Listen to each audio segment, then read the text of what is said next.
السلام عليكم. تعالوا نعمل ترند حلال الحطب وندفي ولادنا بيه كده في الجو الساقع ده. شايفين جميل ازاي؟ وفعلا حطب حطب يا جماعه. في البدايه كده يلا نصلي على خير الانام حبيب الرحمن ومسك الختام المصطفى عليه الصلاه والسلام. ويلا بينا على المقادير ونشوف طريقه التحضير. شايفين شكله قمر بجد. يلا بقى كده هنجيب كده باكيت من البسكويت او علبه كامله كده من البسكويت. تمام.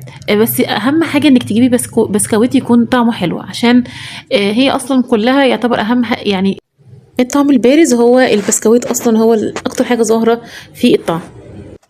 هنعمل كده حوالي 4 كوبايات من البسكويت الساده بالشكل ده المطحون. هاتي الكبه بتاعتك وابتدي طحنيه. تمام. يعني اوزني كده 4 كوبايات بالظبط بالكوبايات اللي هي كوبايه الميه اللي عندك دي. تمام. حوالي 200 مللي تقريبا. علبتين من القشطه هاتيهم، علب اللي هي عاديه من السوبر ماركت. تمام. وابتدي انزلي بيهم على البسكويت كده، وكمان كوبايه من اللبن المكثف، وطبعا ده انا عامله اقتصادي، ولو هجيبه من بره ما كنتش عملت اصلا الوصفه. اللبن المكثف على فكره غالي جدا. تمام. فانا عملته اقتصادي وعملته في البيت وتحفه جدا، هوريكم دلوقتي هو عامل ازاي. تمام. خدت بقى الكوبايه اللي انا عايزاها وبدات اعجن كده في البسكويت كانك بتعجني عجينه عاديه. تمام. هتعمليها كده ايه، بصي هي بقت عجينه كده قابله للتشكيل زي ما انت شايفه كده. ابتدي بقى نقسمها 3 اجزاء بالشكل ده. تمام. كل جزء كده انا هجيب كده كيس تلاجة عادي عادي جدا. هو المفروض ممكن هم كلهم بيفردوها على ورقه زبده، انا هفردها على كيس تلاجة، ما عنديش ورقه زبده دلوقتي. تمام. فردتها على كيس تلاجة وبتبقى سهله جدا في التشكيل زي ما انت شايفه كده. وطبعا عاملاها بلطف جدا عشان ايه لا تتكسر منك ولا ايه ولا حاجه.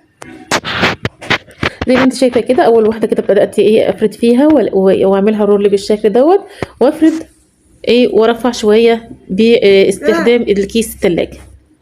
بالشكل ده هتبقى تعمليها، وبالشكل ده هتفرديها وتبتدي بقى ايه حطيها كده في صينيه. تمام. وابتدي حطيها كده في التلاجة 5 دقايق ولا حاجه على ما تسيحي الشوكولاته بتاعتك. تمام. انا جبت شوكولاته دارك، جبت كده باكيت.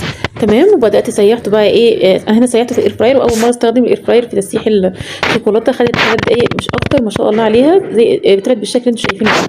ممكن تحطي بس معلقتين زيت للتلميع مش اكتر. تمام. وابتدي بقى ايه طلعيها كده من الكيس بتاع التلاجة، وبالفرشه السيليكون كده ابتدي ايه ادهنيها رايح جاي كده عشان تعمليكي تجزيعه الخشب. تمام. او تجزيعه الحطب. تمام.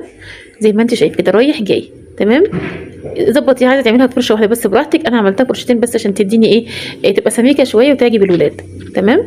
انتوا عارفين طبعا هم بيموتوا في الشوكولاته زي ما انتوا شايفين كده. تمام. هتستني 5 دقايق بس عليها على ما يعني تجمد شويه الشوكولاته من عليها، ويبقى كده تبتدي تقلبيها الجنب التاني وتكملي ايه دهني فيها. لو وصلتي معايا لغايه هنا يا ريت تعملي لايك وتعملي شير عشان غيرك يستفيد. واحنا كمان يا جماعه بنتعب جدا في الفيديوهات، فاتمنى ان انتوا تدعموا الصفحه بلايك واشتراك، ولو انت على اليوتيوب فعلي الجرس. تمام. وحطي لي بقى كومنت لطيف منك وقولي لي رايك في الوصفه ايه. تمام كده زي ما انت شايفه كده اهو شكلها خلاص بقى. سبتها 10 دقايق في التلاجة طلعتها. جبت بقى كده كوبايه فيها ميه دافيه ونزلتها فيها. والاجمل بقى انك تستخدمي اللي هي السكينه المشرشره اللي هي بتاعت الكيك دي. تمام. طبعا اي سكينه تنفع بس دي افضل يعني. ابتدي حطيها في الميه الدافيه وبعد كده قطعي بالراحه كده، وقطعي الحطب معاكي بالشكل ده زي ما انت شايفه كده.